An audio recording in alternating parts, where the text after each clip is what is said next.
Jesus, Allah,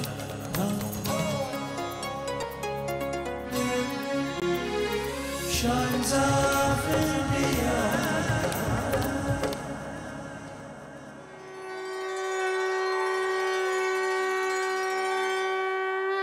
मानुष हों तो वहीं रस खान, बसो ब्रज गोकुल गांव की ग्वालन। जो खग हों तो बसेर करौं, नित कालिंदी कुंज कदम्ब की डारन। कृष्ण भक्ति के अनन्य साधक कवि रसखान जी के ये उद्गार ऐसे ही नहीं निकल पड़े। यमुना के किनारे बसे वृंदावन धाम की महिमा ही कुछ इस तरह है, जो आज भी हर आने वाले को प्रेम, भक्ति और साधना के सच्चे धागे में बांध लेता है। पावन ब्रजभूमि के इस सुरम्य स्थल का नाम वृंदावन यहाँ की स्थानीय देवी वृंदा के नाम पर पड़ा। वृंदा तुलसी के पौधे को भी कहते हैं। एक दूसरी मान्यता के अनुसार प्राचीन काल में यहाँ तुलसी का विशाल वन होने की वजह से इस स्थान का नाम वृंदावन पड़ा। पौराणिक अभिलेखों में कहा गया है कि वृंदा श्री राधा के नाम का पर्याय है। इस लिहाज से देखा जाए तो वृंदावन वो पवित्र स्थल है जहां राधा अपने प्रियतम श्री कृष्ण से लुक छिप कर मिलने आती थीं। इसलिए कृष्ण भक्तों के लिए यहाँ की धूल भी पवित्र चंदन की तरह है। औरंगजेब ने वृंदावन के ज्यादातर मंदिरों को नष्ट करा दिया था। मंदिरों को ध्वस्त किए जाने के समय चोरी छिपे राधा कृष्ण के श्री विग्रहों को जयपुर समेत कई स्थानों पर भेज दिया गया।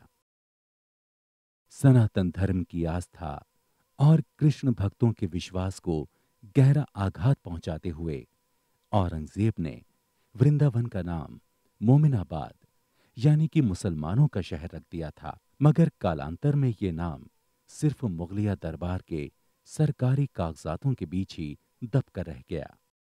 इससे वृंदावन जगह की पवित्रता और कृष्ण भक्तों के विश्वास में किसी तरह की कमी नहीं आई। प्रेम और मोक्ष की अनूठी साधना स्थली वृंदावन धाम के दर्शन के लिए देश भर से कृष्ण भक्त साल भर यहाँ आते हैं। पवित्र यमुना में डुबकी लगाना यहाँ आने वाले श्रद्धालु अपना परम सौभाग्य समझते हैं। यमुना मृत्यु के देवता यमराज की बहन है। ऐसी मान्यता है कि यमुना के पवित्र जल में डुबकी लगाने से व्यक्ति में मृत्यु का भय समाप्त हो जाता है। वृंदावन में कई पेड़ आज भी काफी पुराने हैं, जिसके बारे में कहा जाता है कि इन पेड़ों की छाया के तले बैठकर भगवान श्री कृष्ण ने सारे संसार को प्रेम और वैराग्य का पाठ पढ़ाया। इन वृक्षों को पवित्र मानकर वृंदावन आने वाले श्रद्धालु इनकी पूजा अर्चना करते हैं। अपनी मान्यताओं को पूरा करने के लिए श्रद्धालु इन वृक्षों पर कपड़े की गांठ लगाते हैं। इसके पीछे उद्देश्य ये है कि जिस तरह से भगवान श्री कृष्ण ने गोपिकाओं की मर्यादा की रक्षा की, उसी तरह से भक्त वत्सल राधा विहारी अपने भक्तों की भी लाज बचाएंगे। ब्रज समुद्र मथुरा कमल, वृंदावन मकरंद, ब्रज बनीता सब पुष्प हैं, मधुकर गोकुल चंद। श्री कृष्ण की लीला स्थली ब्रज धाम अतः समुद्र की तरह है, जिसमें तरह तरह के रत्न छिपे हुए हैं।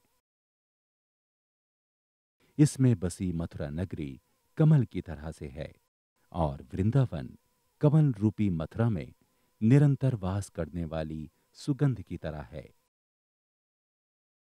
यहाँ खिले हुए फूल ब्रजमंडल की गोपिकाओं की तरह हैं। इन सब के बीच गोकुल चंद नंद नंदन भगवान श्री कृष्ण उस भंवरे की तरह हैं जो गोपिकाओं रूपी फूलों का रस पीते रहते हैं। Shines of India.